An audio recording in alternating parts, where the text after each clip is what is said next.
Hello, my name is Dr. Mary O'Kane and I'm a lecturer in psychology and education. I'd like to say thank you to Meath County Council Library Service for inviting me to come and make this little video for you today as part of the Healthy Ireland at Your Library initiative. What we're talking about today is how to support our children's resilience, specifically looking at developing a growth mindset in our children. So first of all, I think we all are aware of how important resilience is for our children.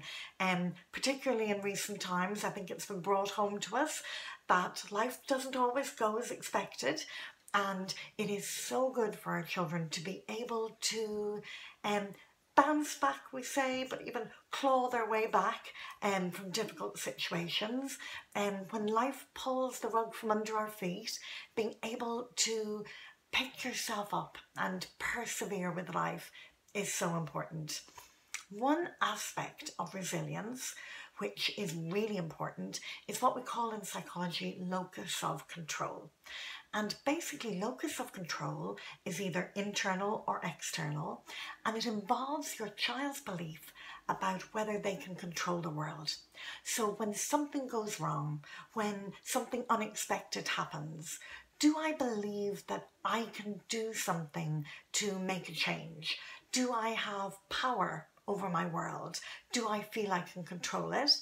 Or if my locus of control is external, do I feel there's nothing I can do? I can do nothing in this situation. Very important difference. One aspect that can really impact on a child's locus of control and give them that feeling of power, of autonomy, is what we call a growth mindset. So growth mindset was developed by a lady called Carol Dweck, and she was looking at children's intelligence. So she found that there was two types of internal views about our intelligence, and she found most children fell into one or other category for most areas of their lives. The difference of the two she called a fixed mindset and a growth mindset. So a fixed mindset is if I see intelligence as being set in stone, I see it as being a fixed quantity. So I might feel my intelligence is at this level, and so I might feel, oh yes, I'm very good at something, or no, I struggle with that. But I see it as something that I have very little power to change. So it's genetic, it's within me.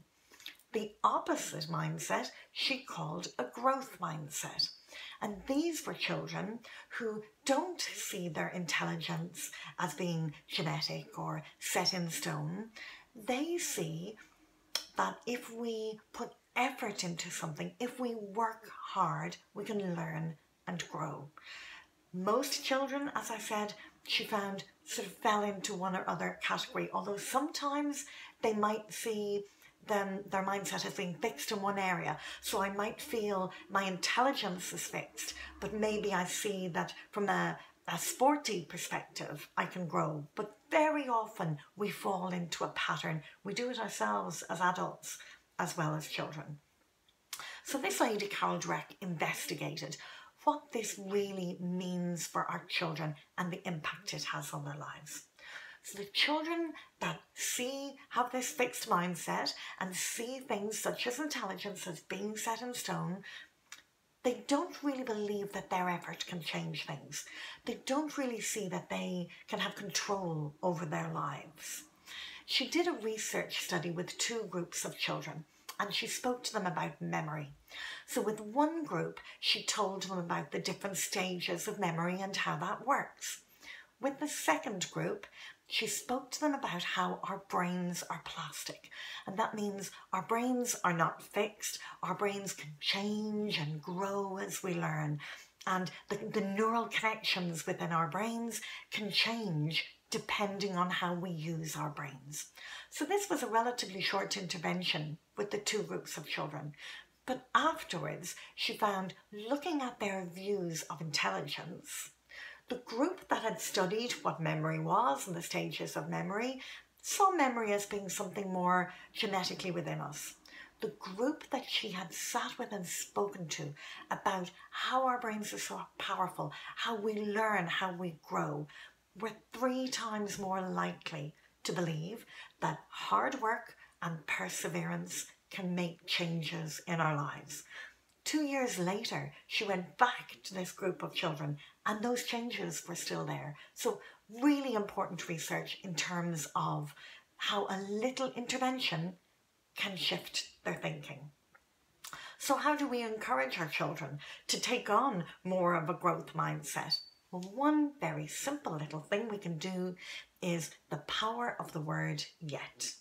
So when our children say, oh, I can't do this, I don't know how to do that, we always add the word yet. I can't do this yet, but I'm learning and I'm growing and I'm developing. I don't know how to do this yet, but if I work hard, I'll get there. I may make some mistakes as I learn, but that's fine. I'm growing and I get there. So remember always, the word yet is such an absolutely powerful, powerful word. Another way we can encourage our children to develop more of a growth mindset is to talk to them about mistakes. So many of our children today see mistakes as failure. It's just failure. I got that wrong. It is a mistake and it is failure. If we can step back and talk to them about the fact that mistakes are actually how we learn. It's a learning curve, and that mistakes are so valuable because they're how we learn, how we grow, how we progress. It can be really useful to talk to them about mistakes that we have maybe made as we were growing up and what we learned from them. One aspect of this idea about failure that our children have is sometimes it's as if they're trying to please us. It's as if they feel that there is a right and wrong. And sometimes actually in education, we think we're giving children those messages that, there's a right answer to the test or a wrong answer. So if we can get our children to shift their thinking a little bit from this belief that there is a simple solution to a problem they face. So when they're faced with a problem, very often our children will think, what should I do? And that's suggesting there is one correct answer. There's a right answer to that question when faced with a problem. If we can try and get our children to instead start thinking about what could I do in a situation. Harvard Business School did some research on this and they found that shifting our focus from the word should to the word could has a huge impact on our children. And if I can give you a little example, you may have heard, I think it was back in about 2017, the plane in New York that landed on the Hudson River. So this plane flew out of LaGuardia Airport and they hit a flock of birds. One engine went, next thing the second engine went. The captain of that plane had to make a very quick decision about how he was going to handle that situation. If he had thought, well, what should I do here? The correct answer was probably turn back and land on the runway that he had just taken off from. But instead, he thought about what he could do. He saw that there was possibility, that he had options. What potential solutions were there to this problem? And what did he do? He landed that plane on the Hudson River. Not a textbook solution, but he saved the lives of all the passengers on board by allowing himself to take that more growth mindset approach. What are the possibilities? What options do I have in this situation, rather than feeling there was potentially a right or wrong answer? So again, when your children are faced with an issue, instead of thinking, what should they do in a situation, encourage them to step back and think about what could I do? What are my potential options here? And work through them. It will help them develop a more growth mindset approach, move away from the fixed mindset. Another thing about looking at whether we have a fixed mindset or a growth mindset is to take a little look back at ourselves, because this applies to us as parents as well as it does to our children. Very often as parents we can be very hard on ourselves, and we tend to look at our parenting from a more fixed mindset approach. So if we can step back and think, am I being a little bit hard on myself in my own parenting? Give ourselves the benefit of the doubt a little bit.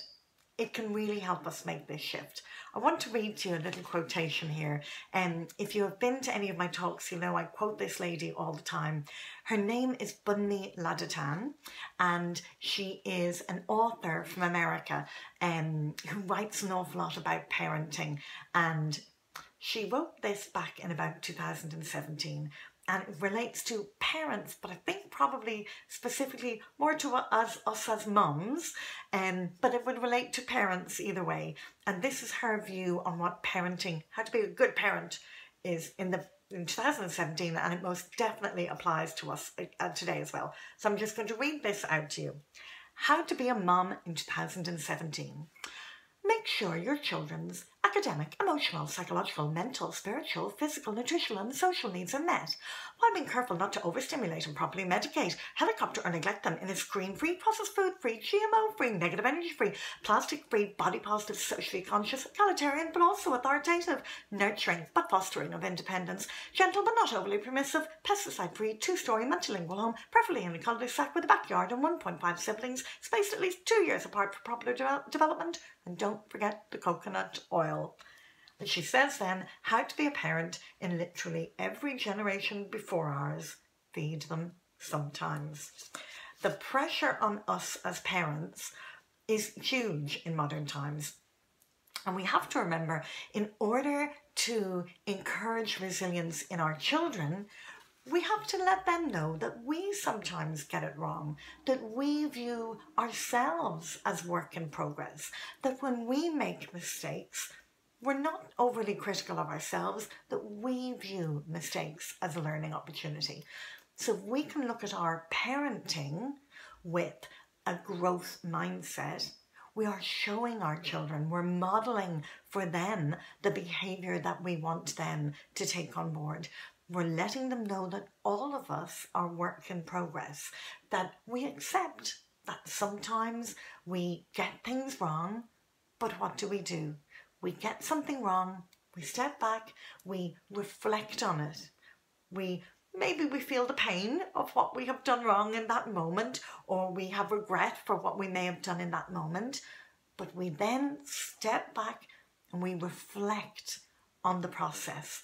So instead of seeing this as a failure and something that has drastically gone wrong in our lives, we step back and we think, okay, what can I learn from this? And again, this is something, if we model it, we talk to our children about this. When something goes wrong, we step back and we think, yes, it's part of the learning process. And by doing that, we are really encouraging them to come back to this growth mindset. And what difference will it make to them? It will let them see they have some control over their world. When they are faced with difficult situations, instead of thinking, there's nothing I can do, they're aware, no, I need to think, what possibilities are there? What could I do in this situation? They believe they have some power, they believe they have some control, some personal responsibility. And when times get tough and our children need resilience, having this mindset that I can make a change, I can grow, I can develop, will really support them when times get hard and they need it. So definitely I would encourage you to talk to your children about what a fixed mindset is, more importantly, what a growth mindset is. Talk to your children about the fact that our abilities, our intelligence are not fixed in stone. They are things that we grow and that we develop. Talk to your children about the fact that effort produces outcome. the effort we put into something makes a real difference. We remember the power of the word yet. I might not be able to do it now. I might not be able to do it yet, but potentially there is potential out there for improvement, potential for growth. When things go wrong, I won't think about what I should do because I know that limits me. Instead, I will think about the possibilities, what I could do, because the possibilities are endless. And when I'm faced with a difficult situation, if I've been learning to do this over time, I will realise I do have power, I do have control over my world, and I am indeed resilient. I can come back from adversity. I hope very much this has been helpful to you. Again, thank you to Meath County Council Library Service. Thank you to the Healthy Ireland at Your Library initiative. If you do want to learn further, I post a lot on my Facebook page, Dr. Mary O'Kane Early Years, or on Twitter at Mary O'Kane, at MOK Early Years, where I post further information there. Thank you very much.